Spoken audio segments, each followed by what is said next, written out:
The station smelled like recycled air and old metal. That was the first thing Rail noticed when he arrived at Morova 3 months ago.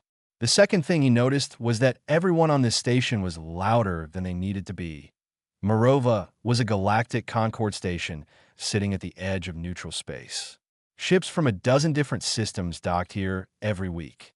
Diplomats, traders, soldiers, scientists, all of them passing through, all of them with something to prove. Rail had been assigned here as a liaison escort. His job was simple: walk with the people who needed walking with. Keep things from going bad. He was good at the job. Not because he talked much, because he did not. He was standing at the junction of Corridor 7 and the main hall when Sova found him. Sova was a Tyran, small, about half Rail's height, with wide amber eyes and damp gray skin that changed color slightly depending on his mood. Right now, he was a calm pale green, which meant things were fine. He was carrying a covered tray. "You forgot your meal again," Sova said, holding it out. Rail looked at it. "Then it's Sova. I didn't forget. You skipped it on purpose, which is worse." Sova set the tray on the small ledge beside the corridor panel. "Eat.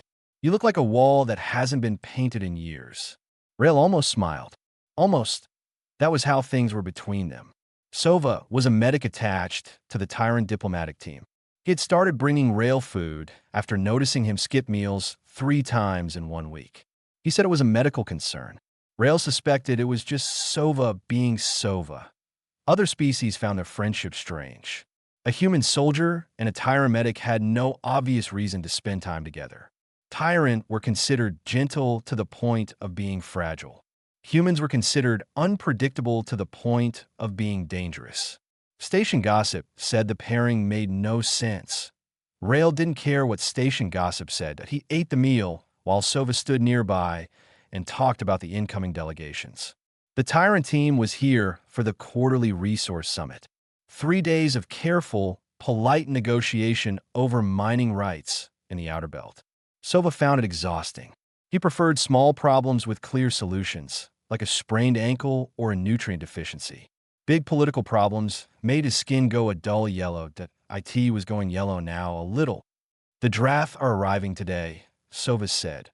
Rail finished the last of the meal. "I heard. Their lead warrior is named Vorkin." Sova paused. People have been talking about him since the schedule was posted. Rail had heard that too. The draft Dominion sent soldiers to everything. Even summits. Even quiet meetings about rock and mineral rights. They sent soldiers because soldiers were their language. And Vorkin was not just any soldier. He had a reputation that moved ahead of him like a pressure wave. 8 feet of armored draft muscle, decorated in campaign markings from 4 separate conflicts. Stories said he had broken a Fedden officer's wrist in a corridor dispute last cycle. No charges. No consequences. The draft delegation had political cover that went very high. Sova's skin was a deeper yellow now. "It'll be fine," Rail said. Sova looked at him. "You don't know that." "No," Rail agreed. "But it'll be fine." The docking alarm sounded 2 hours later. Rail was back at his post when the draft delegation came through the main bay doors. He counted 6 of them, all large, all armed in the decorative but functional way that meant the weapons were real and they knew how to use them. Vorkin was in front. He was exactly what the story said. He moved through the corridor the way certain things move through a space. Not walking around people, but making people move around him without a word spoken. His armor was dark, layered, marked with deep scores that looked like old battle damage kept on purpose. His eyes were pale and flat, like stones at the bottom of a cold river. He stopped near the reception area where several delegations were gathered. He looked around the room the way someone looks at a meal. His gaze landed on a cluster of Tyrant aides near the information panel. He said something in draft. Then he said it again in common tongue, loudly enough for the whole room to hear. Soft things always cluster together. For warmth, I think, since they have no use in a fight. Some of the other delegates looked away. A few smiled. The Tyrant aides went very still. Sova was among them. His skin went the color of old chalk. Rail watched from his position. He did not move. He did not speak. He noted the way Vorkin stood, right foot slightly forward, weight on the back leg, shoulders loose. He noted which side the sidearm sat on. He noted the two subordinates flanking him, how they watched Vorkin for cues rather than watching the room. Old habits. Old training. Vorkin laughed at something one of his soldiers said, then moved on toward the briefing hall. The moment passed. The room breathed again. Sova walked over to Rail a few minutes later. His color was returning to green, slowly. "See," he said, keeping his voice light. "Fine." Rail said nothing. He was still watching the door Vorkin had walked through. There was a thing Rail had learned in the jungles of Earth in the years before he ever saw a spaceship or heard an alien voice. The thing that makes the most noise is usually not the most dangerous thing in the room. But sometimes it is. You had to learn to tell the difference. He was still working on Vorkin. Dust on a jungle floor moves before the animal does. That was something Rail's trainer told him a long time ago, back when Rail was 17 and learning how to stay alive in places that wanted him dead. You don't wait to see the animal. You read the dust. Rail spent the next 2 days reading Vorkin. Not obviously. Not in a way anyone would notice. He had a post to keep, corridors to walk, people to escort. He did his job. But every time Vorkin was in a shared space, Rail watched. Not at his face. Faces lie and performers know it. He watched feet, hands, shoulders. The small half-second choices a body makes before the mind even knows it has decided something. Vorkin favored his left side in crowds. Small, lean, barely visible but consistent. His right shoulder dropped a fraction before he raised his voice. When he was bored, he rolled the thick ring on his fourth finger. When he was genuinely irritated, he went very still, which was the opposite of what most people expected from a loud creature. Rail filed all of it away. Not with any plan in mind. Just the way you catalog a room when you enter it. Where the exits are, where the hard corners are, what moves and what doesn't. Sova caught him at it on the afternoon of the second day. They were in the observation lounge, a wide room with tall viewports and low curved benches. Sova had brought tea, actual leaf-brewed tea he had traded for with a Sindri merchant on level 4. He set a cup in front of Rail and sat beside him. Vorkin was across the room, holding court with 3 other draft soldiers and a pair of trade delegates who looked like they very much wanted to be somewhere else. Sova watched Rail watch Vorkin. "You're doing that thing again," he said quietly. "What thing?" "The still thing. Where you go quiet and your eyes get slow." Rail picked up the tea. "I'm just sitting here. You're not just sitting anywhere." Sova wrapped both small hands around his own cup. "You look like a hunting cat that hasn't decided yet." Rail considered that. "Your people study animals. We study everything. We're medics." Sova's color was a cautious green. "What are you looking for?" "Nothing specific," Rail said. And that was true. Just learning the room. Sova was quiet for a moment. He did it again this morning. To one of the junior aides. "Neva. She's new. First posting off-world." He walked past her in the corridor near the East Bay and grabbed her documents out of her hands. Said Tyron should not be allowed to carry anything important because they would drop it when frightened. Sova's voice stayed even. His skin went slightly yellow. She stood there for a long time after he left. Rail said nothing. "Commander Yali's filed a note," Sova continued. "A note. Not a formal complaint. A note." He exhaled through his nose. The draft delegation's political standing means no one will push harder than a note. Rail drank the tea. It was good tea. Warm and slightly bitter, the way he liked it.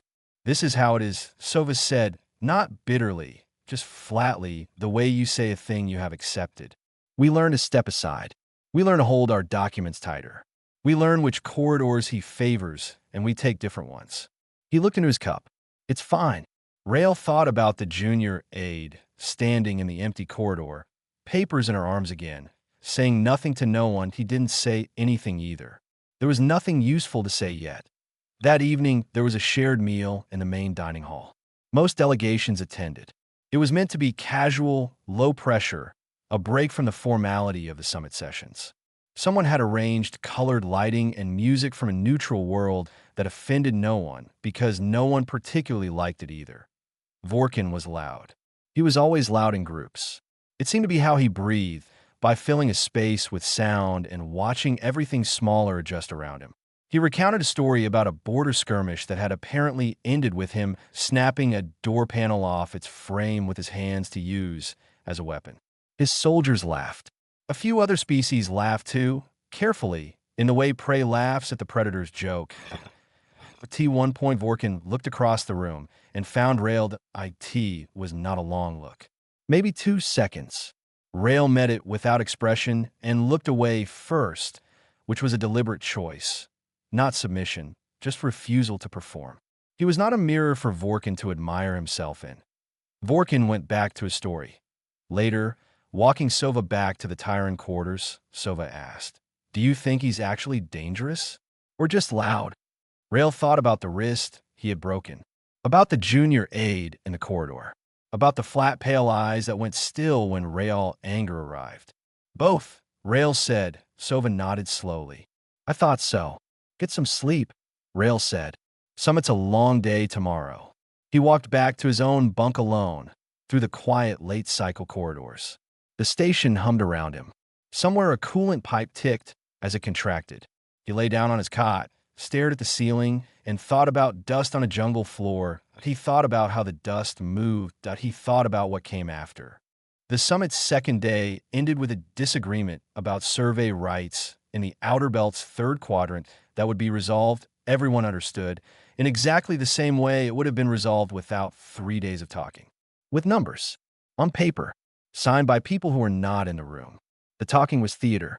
The theater was necessary. So everyone sat through it. Rail stood outside the summit hall for 4 hours. He was good at standing. The jungle teaches patience the way nothing else does. Not the soft patience of waiting for something good, but the hard patience of waiting for something that might be bad and being ready either way. When the hall doors opened and delegates began to file out, Rail moved to Sova's side without being asked. Sova was with Ambassador Drell, the senior Tyrant diplomat, an older male with careful eyes and a walking staff he didn't actually need.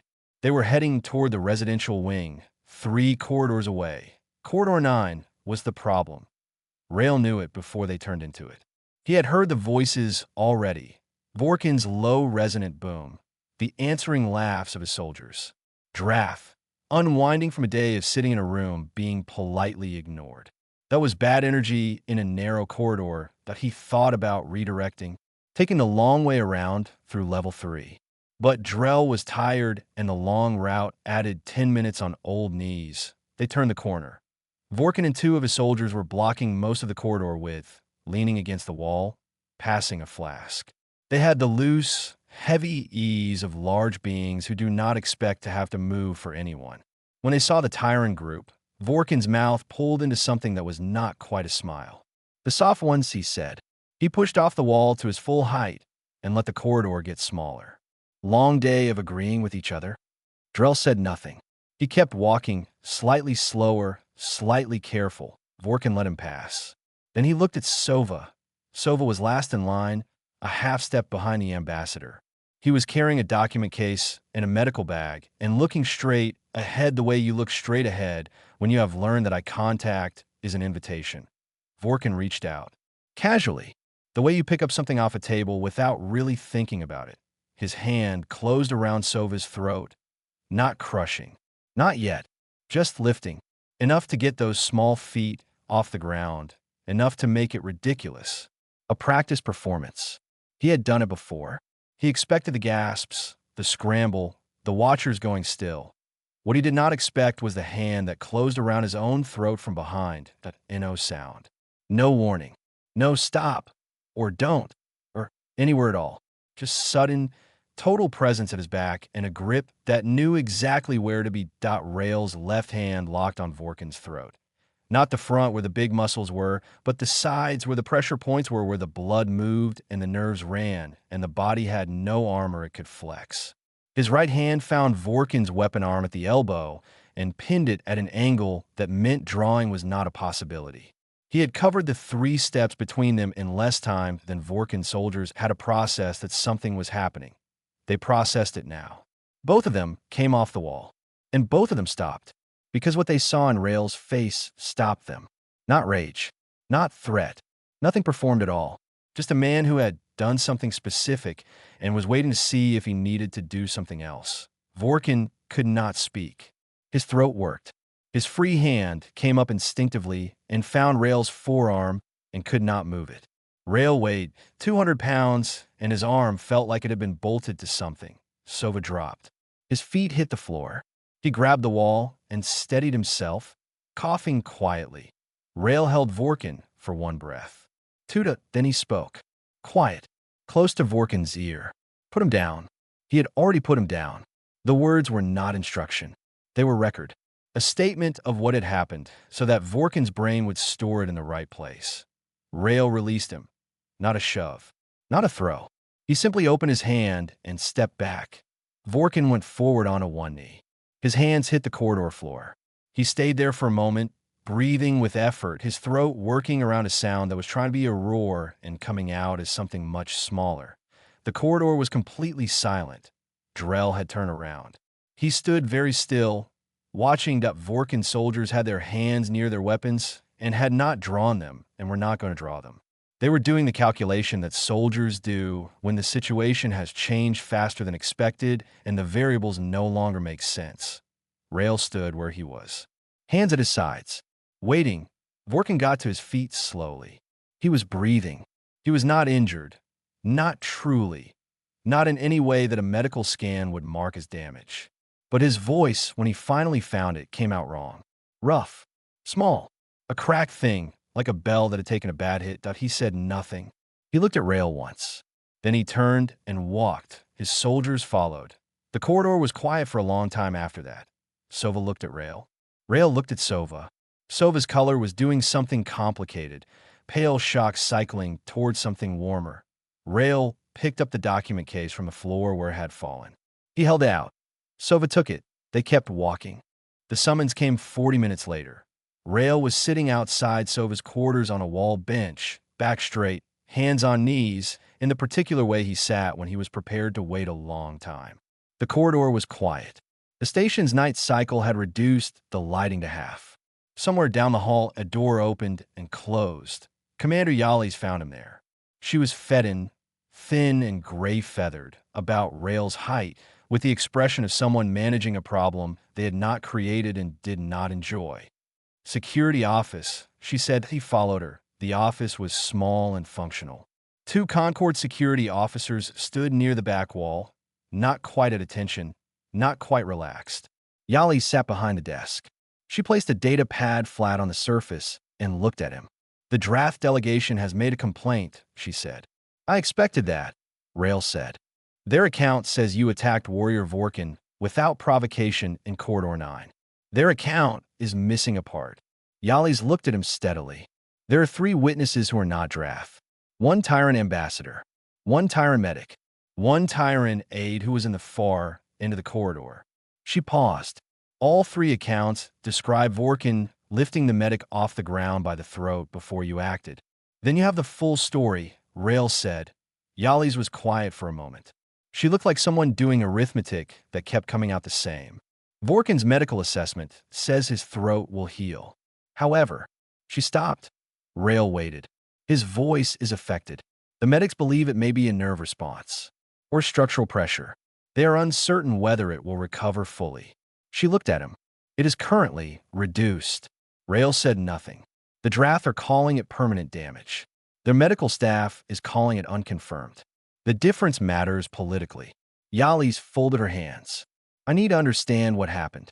Vorkin picked up my colleague, Rail said. I removed his ability to do that. Then I let go. That's all. That's all. Yali studied him. You're not large by draft standards. Vorkin outweighs you by a significant margin. How did you? I knew where to hold. Rail said simply. She didn't press it. She looked at the data pad, then back at him. You'll be restricted to your quarters pending review. The summit concludes tomorrow. After that, this moves to the Concord Arbitration Board. She paused. I will note that the complaint against Vorkin filed this morning, the document incident, lends context. The note, Rail said. Something moved across her face. Briefly. Yes, she said. The note. He was in his quarters for 2 hours before Sova came. Sova knocked lightly, 3 taps, the way he always did. Rail opened the door, and Sova came in and sat on the single chair and held his medical bag on his lap, the way he held things when he was unsettled. His throat had a faint pressure mark, barely visible against his gray skin. Already fading, he looked at Rael for a while without speaking. "You could have just pulled him back," Sova said finally. "Just push him away." "I know. You used more than that." "A little more," Rael said. "Yes." Sova looked at the bag in his hands. "Why?" Rael sat on the edge of the cot. He thought about how to say what he meant in a way that was true without being dramatic. He did not like dramatic explanations. They tended to make the wrong things sound important. He needed to learn something, Rael said. Not because he was going to change. People like that don't change from one event. But because he needed to know the information. That there's always something in the room that can end him. He had stopped believing that. He'd been in rooms long enough where nothing pushed back. That makes people like him worse over time, not better. He paused. Words don't teach that. A shove doesn't teach that. He had to feel it. Sova was quiet. "He's not permanently hurt," Rael continued. "His throat might be rough for a while. Maybe longer. But he's whole." He walked out. "You don't know for certain about his voice." "No," Rael admitted. "I don't." Sova looked at him for a long time. The pale green of his skin had settled into something steady. Not angry. Not afraid. Something that Rael could not quite name, which was unusual because he was generally decent at reading Sova. "On my world," Sova said slowly, "there's a type of medic who works in emergency situations. Disasters, accidents, combat areas. They're trained differently from the rest of us. They do not wait for the situation to stabilize before they act. They act, and stability follows." He stopped. "I never understood how they made decisions so quickly. It always seemed like they were skipping steps." He stood up. He was small, standing in front of Rael, the top of his head at about chest height. "I think I understand it better now," Sova said. Rael nodded once. Sova moved toward the door. "Get some sleep," Rael said. "The summit ends tomorrow, and then this gets noisy for a while." Sova paused at the door. His color had gone a shade warmer than green, just slightly, in the way it did sometimes when he was thinking something he didn't say out loud. Then he left. Rael sat in the quiet. The station hummed. Down the hall, somewhere, there were voices. Not angry, just the ordinary noise of a place where many kinds of people try to share small corridors and bigger disagreements. He lay back on the cot and stared at the ceiling. He thought it had probably been worth it. Nobody announced it. Nobody wrote it up. But by the next morning, everyone on Morova who was paying attention knew that something had happened in Corridor 9, that was the nature of stations.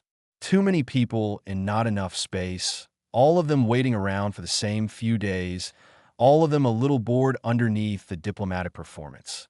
Information moved through the common areas faster than any official channel, and it moved with the texture of the truth rather than the smoothness of a report. What moved was this: the Drath warrior, the large one, the loud one, the one who had been filling rooms and taking space for 3 days, had been put on one knee. By a human, without a weapon, quietly and completely in about 4 seconds. And his voice was not right that IT was not gone. He spoke, but the big resonant boom that had filled every corridor was not there anymore. What came out was rougher, lower, as if something had been rearranged and hadn't settled back into place yet. The Drath medical officer was seen going to and from the station's main medical bay twice that morning. She had the expression of someone who did not like the answer she kept getting. Rael was in his quarters under restriction and did not see any of this. He heard it later from Sova, who heard it from Neva, who heard it in the shared meal area while Vorkin soldiers were eating at a table and not talking about anything near as loudly as they had the day before. One of those soldiers, a young Drath named Grek, broad and new-looking, without the deep campaign marks of the others, had said something to Neva. Not an apology. Not exactly. He had picked up the sauce she dropped and set on her tray. And when she looked at him, he looked back without the flat dismissal she expected. Just looked. Then he went back to his food. Neva did not know what to do with that. She reported it to Sova like it was a medical symptom she didn't have a name for. Sova filed it away. He reported it to Rael the same way Rael had reported things to him over the past 2 days, carefully, without conclusion, as information worth having. Ambassador Drell requested a private meeting with Rael in the late morning that a security officer escorted Rael from his quarters to a small side room near the summit hall. Drell was already there, seated, his walking staff across his knees. He waited until the security officer stepped outside and closed the door. Then he was quiet for a moment. Drell was old by Tyrant standards. His skin had the slightly faded tone of age, and his amber eyes had the steadiness of someone who had spent decades watching people perform and had long since stopped being surprised by performances. He studied Rail with those eyes for what felt like a while. "My nephew," he said at last, "has been on 7 postings. He has been called soft on 5 of them. He has had documents taken, his medical work dismissed, and once his name deliberately mispronounced for an entire week by a draft official who thought it was funny." Drell's voice was level, precise. "He has never once complained to me. He says it is fine." Rail said nothing. "It is not fine," Drell said. "No," Rail agreed. "It isn't." Drell looked at him. "Where are you exactly?" "I have read the human profile documentation from the Concord file. It describes you as dangerous in a generalized sense. It does not explain last night." Rail considered this. "I come from a world that spent about 4 billion years producing things that wanted to eat each other. Everything alive on Earth, everything that survived long enough to matter, learned to read threats, learned to act fast, learned to use exactly what was needed and not much more." He paused. "Vorkin was a threat I had been reading for 2 days. When the moment came, I already knew what to do. The only question was whether the moment would come." Drell was quiet for a long time. "You expected it. I prepared for it." "Expecting is too strong a word." "But you were ready." "Yes." Drell nodded slowly. He looked at the door, then back at Rail. "I will be speaking to the Concord Arbitration Board before they receive the draft complaint. I will be providing a witness account." He paused. "It will be thorough." "Thank you," Rail said. Drell picked up his staff and stood.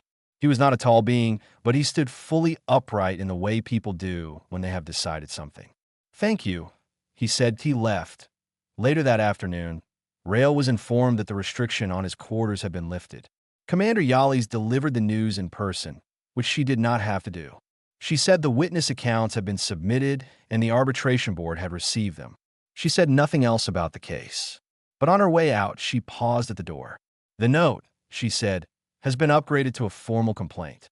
3 incidents. Documented." She looked at him evenly. "The draft political cover may not be sufficient for 3 incidents." Then she left. Rail stood in the middle of his quarters for a moment. The station hummed.